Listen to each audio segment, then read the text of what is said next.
Ready? Yeah, here we go. Okay.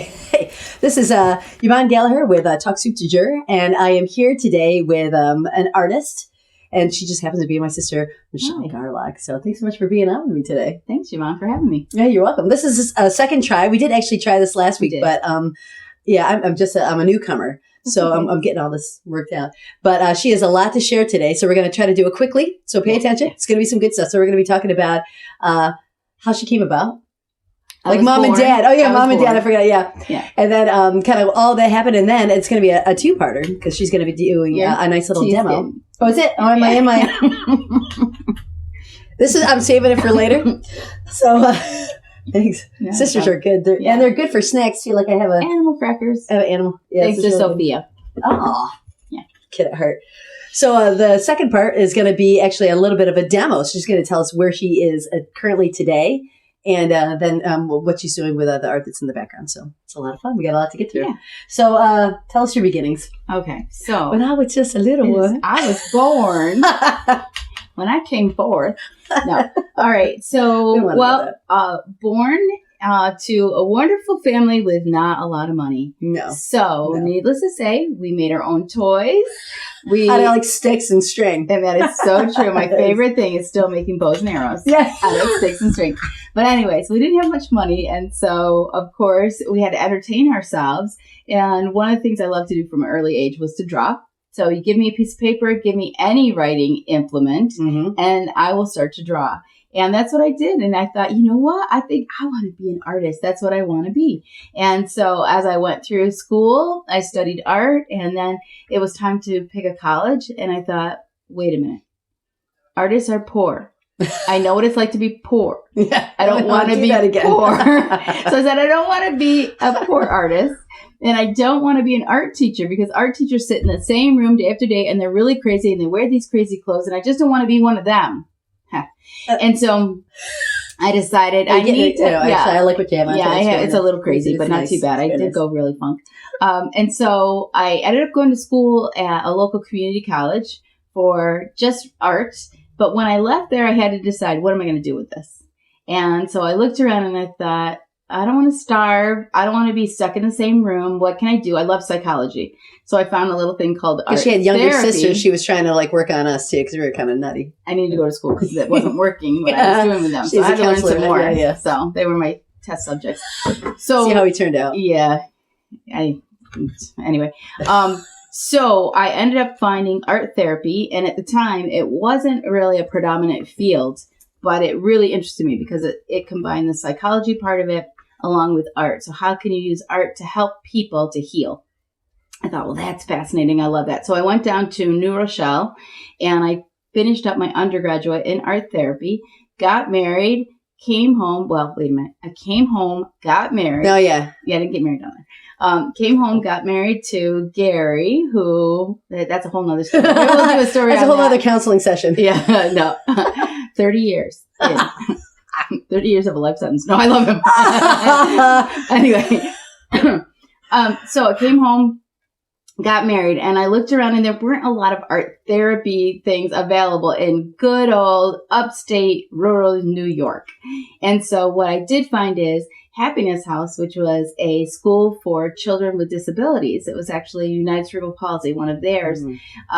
They had a play therapy art therapy position. It was actually play therapy, but I said, hey, how about art therapy? So they expanded it for me. Oh, okay. I thought they just had that already. No, it was really play therapy. So I came in under that and was doing that with the kids and absolutely loved it. But the longer I worked in the organization, it was really cool. I was given more and more leadership roles of things like programs for adults with disabilities and summer camp programs.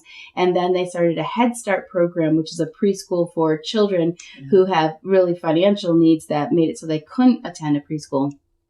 And found that I loved the administrative part of it and ended up doing, I had no children at the time, but I was teaching parenting classes. Yes. Because she knew best. Yes. No, I read a lot. And I watched. Well, I had great parents. You were like, yeah, exactly. And you were like our little mama too, like growing up. So it was kind of, so you had some experience. Yeah. So that's where that went. And then a school, Mid Lakes, was opening up a Head Start program from scratch. And so they talked to us, and we were going to help them open it up. And I decided I would love to work for a school district, and interviewed and was hired to do the parenting programs at Mid-Lakes. And that was the start of a really cool experience with the principal there. So John McGrath. Give me a shout out. Love you, John.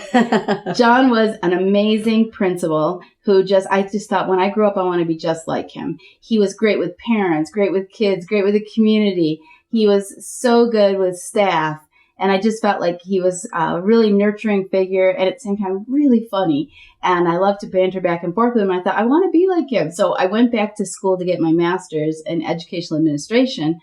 And at that time, Mid-Lakes had an assistant principalship open up. And I was like, this is perfect. This was what I was born for. And so I applied and I got the job. And then the Lord said, that's not what you were born for right now. For such a time as this, you're going home. So not to heaven. No. Home. Yeah, no. at the time. She's still so, here. yeah, it's not the second coming of me. So I ended up coming home and starting my own business, going right back around to art. So I was pregnant with my first child, Olivia. Love you, Liv. And Sophia. She's beautiful and crazy. Yeah, they're both crazy. Yeah, that's true. So I thought, well, what can I do to earn some extra money here while I'm at home waiting for this little bundle to come forth, which I wasn't really. Yeah, I was like, I don't want to have a baby, but now I'm going to have a baby, so I got to have a baby. And I thought it was going to be just I don't want to, especially a girl. I was like, please, Lord, don't give me a girl. Don't give me a girl. She knew how we were. She's like, don't no more of those. I want a boy. I want to be able to play sports with him and be rough and tumble and be a tomboy all over again. But no, I had a girl, and I'm absolutely in love with both my girls. So anyways, came home, started my own business. And how it started was, I was home and I needed to, keep occupied. And Gary's brother one of his kids had a small bedroom out of the 3 boys that they had and said, what would you like? You want Aunt Michelle to do a mural for you? And so I met with this. I think he was 12 years old. I met with him, Teddy, and we designed a whole jungle room. And he picked out the pictures that he wanted and what he wanted on the walls and the ceiling. And I just went ahead and transformed his whole room into this little, almost like Amazon jungle. Yeah, it was so cool. Kind of with a waterfall. And that was her first mural. It's crazy. Yeah, so yeah. First mural. Took lots of pictures of it. Started to show some people. Ended up with a friend of ours, Charlie Stoyles. Hey, Charlie. She was a faux finisher. And he had a client who wanted a mural, and Charlie's not a muralist. And so he said, hey, you want to give it a try? And that was John Sullivan at Morgan Samuels Inn. John, Julie, hi. Oh, love you guys. Love and you you can actually still go to Morgan Samuel Inn, and you can check out her Smith work. Road, Canandaigua. Beautiful. Absolutely There's amazing. some really neat stuff there from other artists as well. Beautiful location as well. Yeah. It's amazing. Yeah. So they called me in to do some murals and transform some of their rooms, because it's a bed and breakfast at the time it was. And so I went and did that. Pratt Valley Forge, George Washington. Amazing. And all around the entire dining room. Yeah. That was so beautiful. 5 feet by 8 feet was the main picture that I did. And then the rest of the walls were basically pictures of the land